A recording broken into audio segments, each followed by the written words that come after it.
Olá a todos, vamos dar início à videoaula da prática 06, que trata de análise de comprimido de vitamina C. Esta prática tem como objetivo determinar a quantidade de ácido ascórbico em comprimido de vitamina C. Então eu irei fazer uma introdução abordando os seguintes temas, né? Reações de oxidação-redução, falarei um pouco sobre a vitamina C e também sobre a volumetria de oxidação-redução. Então sobre as reações de oxidação-redução, nós vimos que existem 4 reações principais, tá? 4 equilíbrios, que são as reações de ácido-base, precipitação, complexação e oxidação-redução.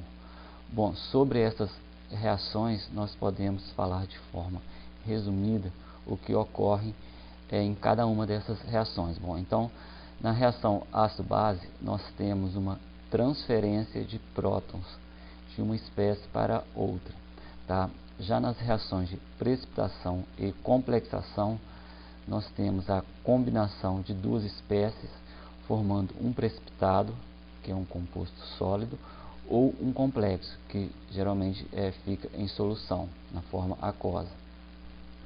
Já a reação de oxidação-redução, nós temos uma transferência de elétron entre as espécies. Então, a reação ácido-base ocorre transferências de prótons e oxidação-redução, transferências de elétron. Na sequência, eu irei tratar com vocês sobre alguns termos utilizados em reações de oxidação-redução. Então, partindo-se desta reação, nós temos que o zinco ele estava na forma metálica e foi para a forma aquosa na forma zinco 2+, ou seja, o zinco perdeu elétrons. Então, quando uma espécie perde elétron, diz que houve uma reação de oxidação, tá? Então, quando a espécie perde elétron, então ela oxida, há uma reação de oxidação. Também na reação, podemos ver que o cobre ele estava como cobre 2+, na forma aquosa, e foi para a forma sólida, reduzida, ou seja, ele recebeu 2 elétrons. Assim, se diz que esta reação é uma reação de redução, tá? Então, quando a espécie recebe elétrons, é uma reação de redução, sendo que as reações de oxidação e redução, elas ocorrem simultaneamente, ou seja, no mesmo instante.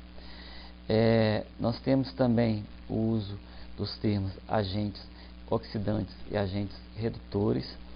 Para a gente entender o uso desses termos, nós temos que primeiro entender o que significa agentes, tá? Então, agentes são aqueles que causam algo, tá? Então, são a parte ativa. Então, se nós temos o agente oxidante, então é aquele que causa a oxidação, tá? Então, o agente é aquele que causa, se é oxidante, então causa oxidação da espécie. Se voltarmos aqui na reação inicial, então qual que é o agente oxidante dessa reação? Então, o reagente oxidante é aquele que vai causar a oxidação da outra espécie. Então, nós temos aqui o zinco, é a espécie que está oxidando, porque ele sai de zinco 0 e vai para zinco 2+. Então, é o cobre que está causando a oxidação do zinco. Então, o cobre 2+ vai ser o nosso agente oxidante. Com relação ao agente redutor, então, reagente redutor é aquele que causa a redução.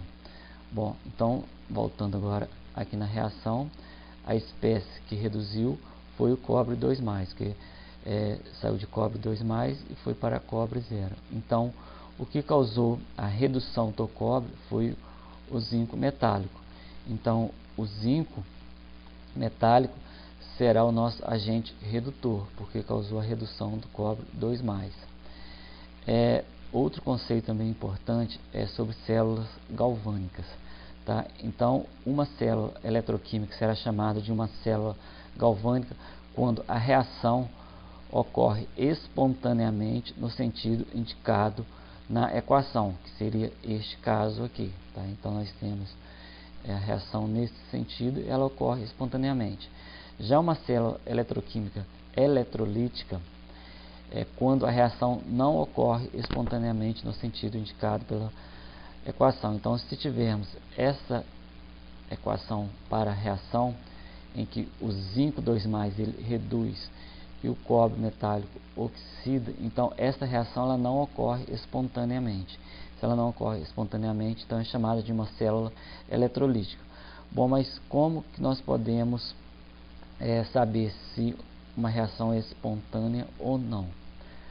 Bom, para isto é necessário consultar o potencial padrão de redução, também conhecido como série eletroquímica, para as espécies participantes da reação.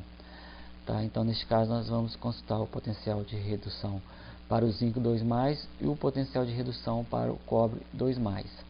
Tá? E depois calcular o ΔE das semi-reações, as semi-reações de oxidação e da semi-reação de redução. Tá? Então, por fim, nós vamos obter o ΔE dessas duas semi-reações. Também, se necessário, nós podemos utilizar a equação de Nernst, tá? Para calcular esse ΔE. Ao final, se o ΔE for maior que zero, então nós temos uma célula galvânica e a nossa reação é espontânea no sentido indicado pela equação. Se ao final tivermos um ΔE menor que zero, então teremos uma célula eletrolítica e a reação não é uma reação espontânea indicada pela equação. Bom, falando agora um pouco sobre a vitamina C, este composto é encontrado principalmente em frutas cítricas e também como medicamento. A vitamina C, ou ácido ascórbico, tem como fórmula molecular o C6H8O6, e aqui nós temos o desenho da fórmula estrutural. Bom, dentre as muitas funções desempenhadas pela vitamina C no organismo, a vitamina C é uma molécula usada na hidroxilação de várias reações bioquímicas nas células. E a principal função é a hidroxilação do colágeno, onde o colágeno é uma fibra, é uma proteína fibrilar que dá resistência aos ossos, dentes, tendões e paredes dos vasos sanguíneos. Além disso, a vitamina C é um poderoso antioxidante, sendo que é usada para transformar as espécies reativas de oxigênio em formas inertes. Essas espécies reativas são conhecidas como radicais livres. Tá? E, além disso, a vitamina C também é usada na síntese de algumas moléculas que servem como hormônios ou neurotransmissores. Bom, então, continuando a falar sobre a vitamina C, o ácido ascórbico ele será oxidado pelo iodo. Tá? O iodo é um oxidante de poder moderado e nós vamos ter esta reação. Tá? Importante de observarmos nessa reação que a estequiometria é de 1 mol para 1 mol. Então, nós vamos ter 1 mol do ácido ascórbico reagindo então com 1 mol do iodo. Essa informação é importante para nós, essa estequiometria de 1 para 1. Bom, sobre a volumetria da reação. Bom, a solução padrão que nós iremos empregar será a solução de iodo. Então, o iodo é um agente oxidante fraco, assim ele reage apenas com aquelas espécies que se oxidam facilmente, ou seja, que são agentes redutores fortes, porque as espécies que se oxidam facilmente, na verdade, elas são agentes redutores fortes. Aqui nós temos o potencial de redução do iodo, que é o potencial padrão de redução, chamado de E0. Tá? O iodo apresenta baixíssima solubilidade em água, apenas de 0,001 mol por litro. Assim, a dissolução em água ocorre pela reação de complexação com o íon iodeto, formando o íon triodeto. Então, para que a gente consiga dissolver o iodo em água, é necessário que se faça através, por meio do íon iodeto. Para isso, nós temos que preparar uma solução extremamente concentrada de Ki e adicionar o iodo e dissolver o iodo nesta solução. Com relação à solução problema, será obtida após a dissolução do comprimido de vitamina C, logo essa solução conterá o ácido ascórbico.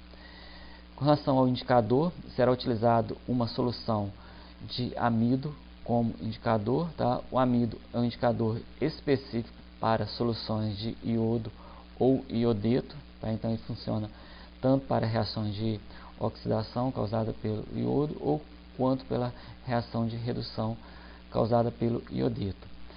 O amido forma um complexo azul com o íon triiodeto. Tá? Então, o ponto final da nossa titulação será observado quando a solução tornar-se azul, porque irá ocorrer a formação deste complexo. Vou falar rapidamente do nosso procedimento experimental. Tá? Então, nós vamos pegar um comprimido, anotar a marca e a concentração de ácido ascórbico ou vitamina C em cada comprimido. Então, nós vamos pesar um comprimido inteiro, tá? Anotar a massa, depois vamos dividir esse comprimido aproximadamente ao meio e pesar novamente este comprimido anotando a massa. Depois vamos dissolver o comprimido em água e transferir a solução para um balão de 50 ml, completando o volume. Essa operação deve ser efetuada o mais rápido possível. Depois vamos pipetar uma líquida de 10 ml para o Erlenmeyer, colocar 5 ml da solução de amido 1% massa-volume, que será o nosso indicador, e vamos titular rapidamente com uma solução de iodo 0,03 mols por litro até o aparecimento da cor azul.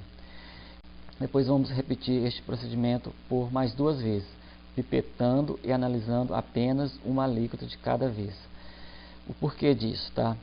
A vitamina C, ela é rapidamente oxidada pelo próprio oxigênio dissolvido na solução. Assim, as amostras, depois de dissolvidas, devem ser analisadas o mais rápido possível.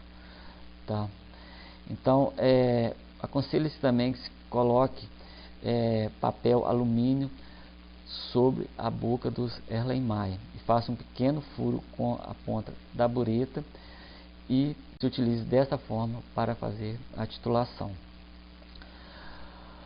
Bom, então aqui a gente encerra essa primeira parte, que é a introdução teórica ao assunto. O próximo vídeo será então já da parte prática de fato.